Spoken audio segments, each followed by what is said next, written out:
রাজধানীর বনানীর Vidyaniketan school and college কেন্দ্রে ভোটের সরঞ্জাম বিতরণ করা হচ্ছে। সেখানে আছেন সহকর্মী রবিউল ইসলাম, সরাসরি যুক্ত হচ্ছে এবার তার সঙ্গে। রবিউল, সকাল 10টার দিকে এই কার্যক্রম শুরু হবার কথা থাকলে কিছু কেন্দ্রে কিন্তু কিছুটা বিলম্বিত হচ্ছে আমরা দেখতে পাচ্ছি।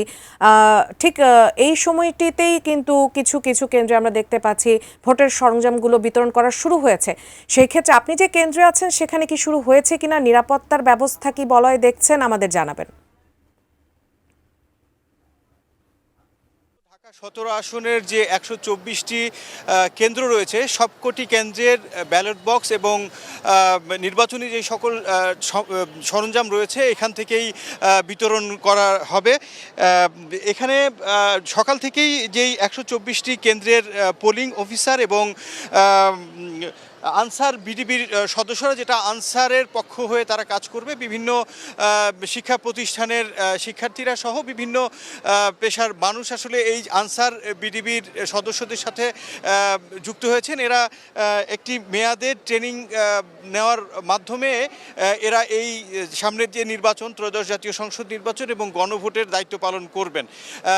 এখানে 124টি কেন্দ্রের যারা পোলিং অফিসার রয়েছেন তারা কিন্তু সকাল থেকেই এখানে অবস্থান করছেন। তাদের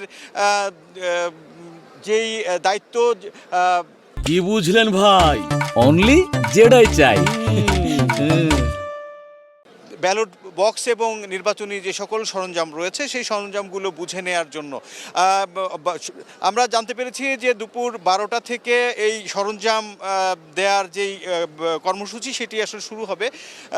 ইতিমধ্যে আমরা এখানে বিপুল সংখ্যক আইন শৃঙ্খলা রক্ষাকারী বাহিনীর সদস্যদের উপস্থিতি আমরা লক্ষ্য করেছি। সেনাবাহিনী থেকে শুরু করে বিভিন্ন রকমের বিভিন্ন সেক্টরের আইন শৃঙ্খলা রক্ষাকারী বাহিনীর সদস্যরা এখানে রয়েছেন। আমি একটু জানিয়ে রাখি যে এই ঢাকা 17 আসনে 3,07,898 জন ভোটার এখানে রয়েছেন।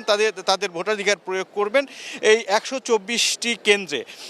এর মধ্যে পুরুষ ভোটার রয়েছেন 1,70,116 জন, মহিলা ভোটার রয়েছেন 1,57,774 জন এবং হিজড়া ভোটার রয়েছেন 8 জন। এখানে মূলত ঢাকা 17 আসনে প্রতিদ্বন্দ্বিতা করছেন বিএনপির চেয়ারম্যান তারেক রহমান।